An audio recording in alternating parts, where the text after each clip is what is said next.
The moment Leah's application was rejected, the surface of the water above her darkened. Not literally, of course. The ship's internal lighting system remained the same soft blue that mimicked the twilight of the ocean floor, a gentle, pulsing radiance designed to comfort the Valari crew whose ancestors had evolved in the deep currents of their homeworld. But to Leah, floating in the shallows of the training pool, everything suddenly felt dim and cold, as though the artificial sun had been extinguished. Applicant Leah, species designation, human. Application for naval security detail, denied. The mechanical voice repeated, its synthetic tones rippling through the water with mathematical precision. Primary reason, species level exclusion clause 7A. History of unsanctioned aggression and biological volatility. Secondary concerns, physiological incompatibility with standard issue aquatic defense systems. She stared at the screen, droplets from her eyelashes blurring the harsh red text. Not even a fail on merit, not a low score on the trials, where she had outperformed 3/4 of the Valari applicants. Just the species box checked wrong. An immutable fact of her existence that she could never change, no matter how hard she tried to embody the peaceful values of her adoptive culture. Leah clenched her fists beneath the water, feeling the resistance against her fingers, then immediately released them, watching the small eddies dissipate. Anger was not the way. The Valari had taught her better. Control, serenity, acceptance of what could not be changed. She drifted upward, through columns of sun-like beams that felt mocking now, and surfaced quietly. Her guardian, Captain Tellon, was waiting at the edge of the pool, his silvery scales catching the light as his fins folded tightly against his elongated body, a posture Leah had learned to recognize as discomfort or distress. I'm sorry, Leah, he said, voice low and rippling with the musical cadence characteristic of his species. His third eyelid blinked sideways with emotion. We argued for months to get you the right to apply.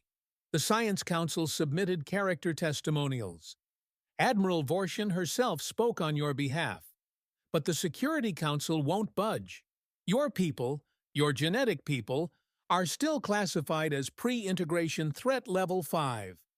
I was born here. She whispered, the words falling like stones. I've never even seen Earth. And I raised you as my own daughter. We all did. Talon extended a webbed hand, his gesture encompassing the ship, the crew, the community that had taken in a small, abandoned human child found in the wreckage of a transport vessel 18 cycles ago. But the stars have long memories, child. The Purge Wars are still remembered. The Terran Rebellion is still taught in history nodes. She climbed from the water slowly, her fingers running over the scales of the platform like they might anchor her to something real, something permanent in a universe that suddenly seemed intent on reminding her she had no true place. Talon offered a towel woven from the soft, absorbent fibers of deep-sea plants. She didn't take it. Her skin didn't chill easily, one of many physiological differences that marked her as other. What she felt now had nothing to do with temperature. I understand the reasoning, She said finally, water streaming from her close-cropped dark hair. but I don't accept it. Talon's gill slits fluttered in what might have been a sigh. That, perhaps, is the most human response of all. The Song of Peace was a research vessel, long, sleek, and serene, like most of the Valari constructs. Nearly a kilometer in length, its outer hull resembled the iridescent scales of the great migratory leviathans that once swam Valari's oceans, before their civilization had reached for the stars. It hummed as it moved through slipstream lanes, chasing the edge of a dying nebula that sang electromagnetic requiems across 17 frequencies. The ship held 3,000 souls, mostly Valari, with a smattering of other aquatic and amphibious species from worlds that had joined the Confederation, and one human. Leah worked maintenance now, patching sensor drift and calibrating hull harmonics. She moved through the service tunnels with practiced ease, her slender frame navigating spaces designed for beings who undulated rather than walked. She did it with the grace of someone born in null gravity, and the precision of a student raised by scientists who demanded exactitude in all things. Still, whispers followed her like persistent currents, violent, reactive, predator-born. They weren't cruel, not openly. The Volari were too civilized for that, too committed to their philosophies of harmony and integration. But Leah felt the sting of sidelong glances, the way hands paused near hatches if she was on the other side, the subtle shift in conversation when she entered communal eating chambers. Today, replacing a blown stabilizer crystal in the ventral science bay, she overheard two junior researchers discussing her rejected application. "It's for the best," one said, voice barely audible through the thin paneling. "They're simply not suited for security work. Their autonomic responses are too primitive." I've heard they can't even properly regulate their biological aggression. The other replied. Imagine having violent impulses you can't control. It must be exhausting to be so raw. Leah tightened the final coupling with more force than necessary, then immediately checked to ensure she hadn't damaged the delicate mechanism. She hadn't. Her control was perfect, as always. She exhaled slowly, centering herself as her meditation instructor had taught her. She kept a log to preserve her sanity. Personal log. Day 1134. Denied again. The others try to hide it, but I can hear them hesitate when I speak. The younger ones sometimes stare at my fingers, 5 instead of their 7, like I might use them to strangle rather than create. I try not to take it personally. Most days I succeed. I wonder sometimes about the humans who came before me, the ones whose actions cast such a long shadow. Were they truly as violent as the histories claim? Or were they, like me, simply different in ways that frightened others? I wish I could ask them why they chose war when peace seems so much simpler. Talon says I should focus on what I can change, not what I cannot. Wise advice. Tomorrow I'll try again. Her quarters were small, no luxury. Just a circular tank with current flow and a sleeping ledge designed for Volari anatomy, modified to accommodate her terrestrial sleeping patterns. The walls curved in soothing arcs, embedded with bioluminescent algae that pulsed in time with the ship's life support systems. She decorated it with trinkets from missions, little glass beads and bits of shell she'd found on ocean worlds. One Volari tech, Sorla, from engineering, had given her a woven bracelet, a sign of friendship. She kept it looped around her datapad. It helped. Some. At night, when the main lighting dimmed to simulate the rhythms of the Volari homeworld, Leah would sometimes stare at her reflection in the polished metal of her storage locker. Her eyes, too narrow, too fixed, stared back. Her skin, lacking scales or protective mucus, seemed naked and vulnerable. Her body, all sharp angles and defined muscles instead of streamlined curves, marked her as something alien, even to herself. She trained in secret now. When the ship's gymnasium was empty during third shift, Leah would spar with a padded dummy she'd constructed from discarded packing materials, lifting weights the Volari never touched. Their strength came from fluid dynamics and swimming, from the powerful undulation of their bodies through water. Leah's came from gravity and resistance, from the constant struggle against a force that wanted to pull her down. She knew it was frowned upon, more than frowned upon.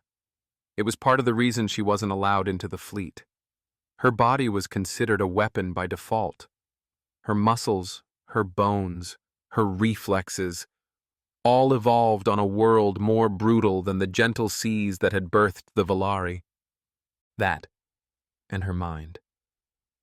The Volari thought in currents, flowing, circular patterns that saw problems from all angles simultaneously.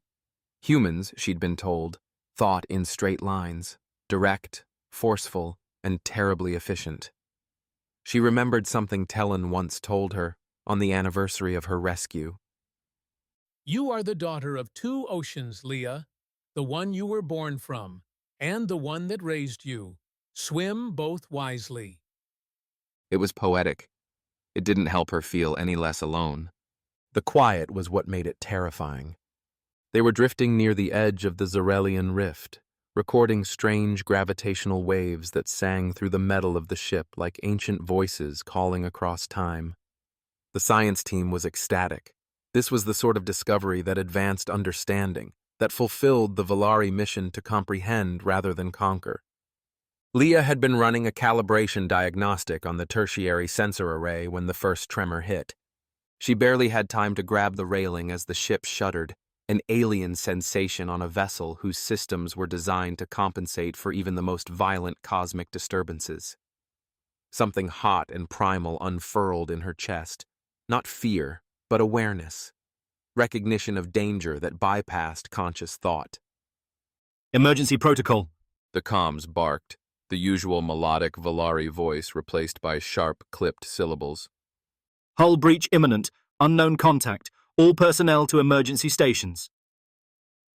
Leah was halfway to the bridge when the gravity cut out, leaving her momentarily suspended before her training kicked in.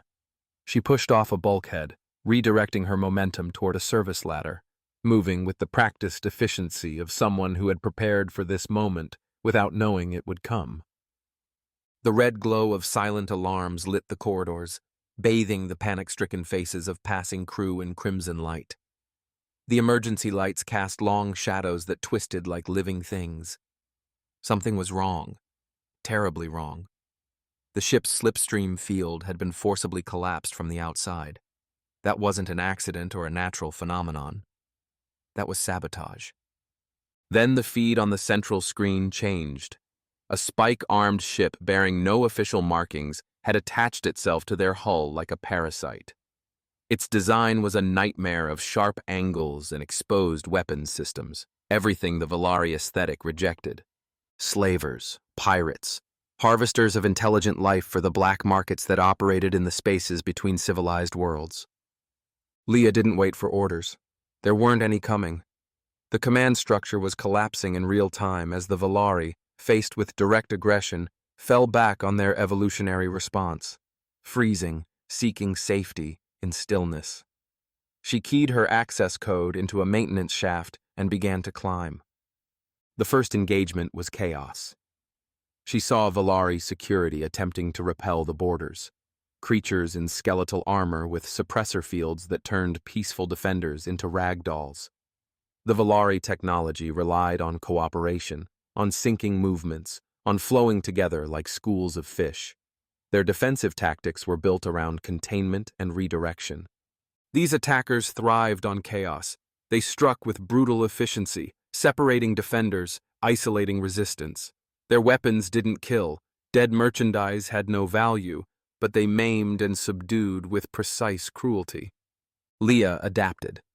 She found a pipe near a ruptured coolant junction and tore it free, the scalding mist hissing around her like a ghost. The metal was warm in her hands, heavy with purpose. She remembered her strength, her momentum, her gravity-trained reflexes. One slaver turned at the hiss, reptilian eyes widening behind an armored visor at the sight of a different prey species. He died with his visor cracked inward, the first blow Leah had ever struck in anger, leaving her hands tingling with the impact. She moved like instinct, not training, not orders, just fury, precision, and something deeper, purpose. The slavers didn't expect a human, didn't account for her weight, her reach, her sudden speed. They couldn't read her movements the way they could the flowing Valari. Her strikes didn't flow. They hit. They hurt. They ended. She fought her way through 3 corridors, leaving broken bodies in her wake. The ship's emergency lighting cast her shadow large and distorted against the walls, a specter of violence that had no place in this peaceful vessel. But violence had found them nonetheless, had broken through their harmonious existence and threatened to destroy it completely. Leah! Tellen's voice pulled her from the smoke-filled junction where she had just dispatched 2 more attackers. She turned to see him wounded, bleeding thick blue ichor from a gash across his torso, 3 slavers approaching with neural prods extended. Something cold and calculating took over her consciousness, analyzing angles, vulnerabilities, the flow of combat as though she'd been born to it. She dropped her pipe and lunged. 2 seconds later, they lay twitching on the deck, their nervous systems overloaded by impacts to pressure points she hadn't known she could target. The third raised a weapon and dropped it when her foot met his neck in a kick that utilized the full strength of her terrestrial musculature. The look on Teln's face wasn't fear. It was awe. They said your kind were dangerous. He whispered, pressing a patch to his wound. They never said why that might be necessary. They held the bridge. 16 Valari crew, 1 human. She positioned them, armed them with makeshift weapons and captured slaver tech, showed them how to brace, how to press corners, how to create choke points that forced attackers to come at them one by one. Her voice was calm, efficient, words flowing from some ancestral memory coded into her DNA. I thought you wanted peace, One of the techs whispered, clutching an improvised spear fashioned from scientific equipment. I do. Leah said, smashing a surveillance drone with the butt of a stolen carbine. That's why I'm still using stun rounds. Her lips curled into something that wasn't quite a smile. For now. A slaver breached the door with a scream, mandibles flaring in aggressive display. Leah didn't scream back. She charged. The fight was brutal, elemental. Her body moved with purpose, every motion efficient and deadly. She took blows that would have incapacitated a Valari, absorbing pain, using it to fuel her resistance. Hours of secret training, of pushing beyond the gentle exercises prescribed by her guardians, paid dividends now in raw survival capability. When it was over, when the last intruder lay unconscious or restrained, Leah stood bleeding but unbowed in the center of the bridge. The Valari looked at her with new eyes, seeing not the abnormality they had always perceived, but a protector whose differences had become their salvation. Teln approached slowly, his movement hindered by his injuries. How did you know what to do? Leah looked down at her hands, streaked with her own red blood and the various fluids of their attackers. I didn't. She admitted. I just couldn't let them win. That Teln said softly. may be humanity's greatest gift to the stars. 3 hours later, the Song of Peace drifted quietly, surrounded by the wreckage of an enemy boarding craft that Leah had managed to detach from their hull using emergency protocols never designed for offensive purposes. The Valari flagship Harmonious Declaration answered Leah's distress call. They docked to find the corridors scorched, but silent. The bridge was manned. The systems were operational. And in the captain's chair sat a human girl with a cracked faceplate from a borrowed helmet, bruises blossoming across her cheek, and blood caked along her temple. Security breach neutralized. She reported to the stunned admiral who led the rescue party. Medical assistance required for 27 crew members. 17 hostile forces detained. Request formal recognition of first contact with previously unidentified hostile species. Designation suggested, Carvax Raiders. The admiral, a Valari of such high rank that her scales had the pearlescent sheen of the deepest ocean trenches, stared at Leah for a long moment. You fought them? No, Admiral. Leah replied, standing at attention despite her injuries. We defended ourselves. There's a difference. Post-incident tribunal recording numbered 774. The human Leia has demonstrated behavior consistent with historic Terran conflict patterns, including unyielding resistance, violent tactical adaptation, and single combat prioritization. And the result? 23 survivors who otherwise would be in chains, a research vessel preserved, data that might have been lost to the scientific community. And her? Alive, but exhausted. Medical reports indicate 17 separate injuries, most of which she sustained while protecting Valari crew members. What do you recommend, Admiral Vorshin? A reassessment of our classification system. The human didn't snap under pressure. She rose to meet it. She didn't revert to mindless violence. She applied force with precision and restraint. Everything we feared might happen didn't. Do you believe humans should be allowed back into the fold? I believe we were wrong to exclude them. We feared what they might do to us. We never asked what they might do for us. The Admiral's voice softened. Perhaps the ability to fight isn't inherently destructive. Perhaps in a universe not always as peaceful as we wish it to be, it's sometimes necessary. And the applicant? Leah's application for naval security detail is hereby approved with commendation. Special dispensation, immediate field promotion to the rank of Protector, 3rd class. A pause. May the stars forgive us if we're wrong.